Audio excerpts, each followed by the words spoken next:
Hello, my name is Robert Kiyosaki, and I'm best known for a book called Rich Dad, Poor Dad, which I published in 1997, and it has been on the New York Times bestseller list and bestseller lists all over the world for, I think, nearly 7 years, which is, if I may say so myself, quite an accomplishment. My other book, the latest book that just came out in 2008, is How to Increase Your Financial IQ, and in these economic, volatile times, I really think increasing this, your number one asset, your IQ, is especially important today. So what I'm going to be talking to you about is something I call the new rules of money. And before I go into the new rules, I'll just explain why they're new rules. The rules of money changed first in 1971 when President Nixon took us off the gold standard, and second in 1974 when ERISA was passed.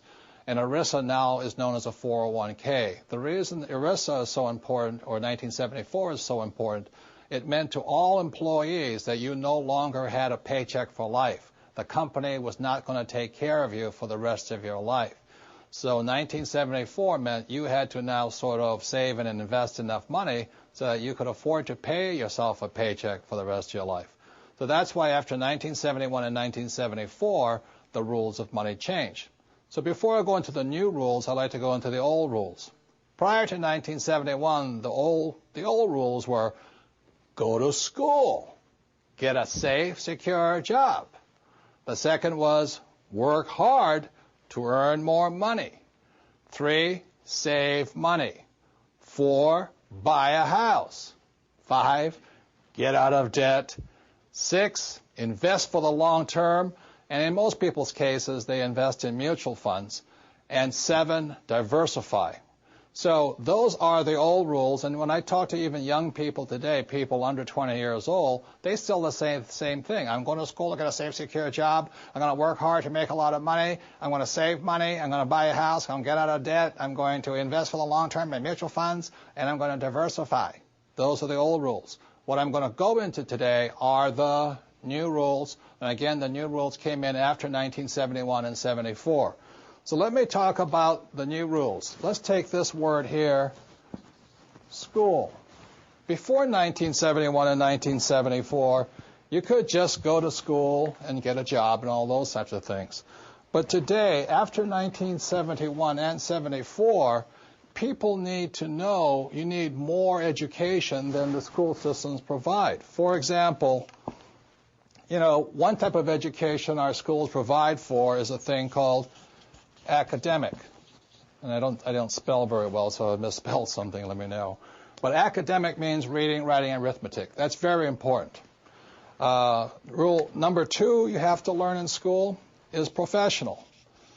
So, after I graduate from high school or college or whatever it is, do I go on to law school or to go to trade school, become a plumber, or to learn to be a webmaster, whatever it is? So it's academic and professional education.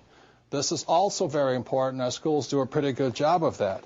The third type of education that's important after 1971 and 74, the third is financial education. And this is why people are in financial trouble today.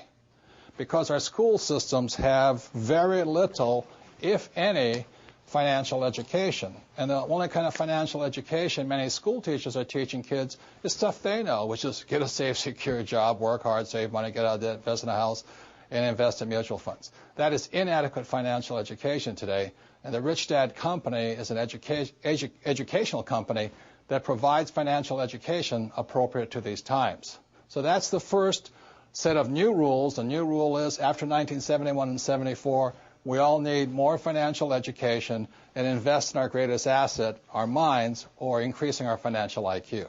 So the advantage I had in my life was my poor dad was an academic guy. He was a PhD, head of education. He's a great, great guy. I love him dearly. But as you know, since we don't teach much about financial education, people are in financial trouble today. And that's where my rich dad kicked in. My rich dad thought this was very important, and my poor dad thought this was very important. So that's the difference between rich dad and poor dad. And one more thing, the reason I apologize for my spelling is even though my dad was the head of education for the state of Hawaii, he had me as his son, which kept him humble. And I flunked out of high school twice because I could not spell. So I'm not very good at academically. In fact, I'm not good to all of this stuff, but it's a combination of these three types of education that are essential today in this new economy, this new set of rules in the world.